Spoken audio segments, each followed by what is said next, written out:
galing pa talaga to sa Surigao. Yan, dumating na yung manok, galing pa to sa Surigao. Yan, so tingnan natin mga lodi kung ano talaga. Pinadala ng mama ko. Para may kakakain kami. Kasi alam niyo ba, namimiss ko na ang manok na native. So yan, nakakarton pa talaga.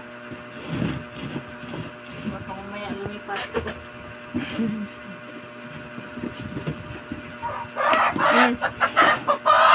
Ay, mataba! Ay, aton manok na. Bisaya ay kon man ni pantari. Laki din ah! Laki na, di na pud na ihawon. Ayan na mga lodi, o pangkatay ah. Oy, dili na pud na ihawon ni padre kinalaki. Oh, bebe, oh, may manok ka na, oh. Pinadala ni mama la, oh. Para makakain daw ikaw ng ano. Wow, laki. May gulay.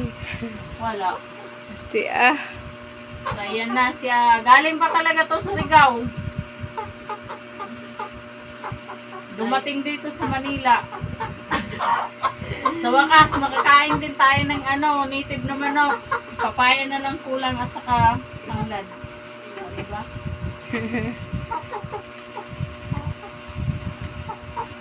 Ang lumipad. Dako na pa sila pitlo kon man niya. Iya man na hawi da na banga ah. I-post na lang.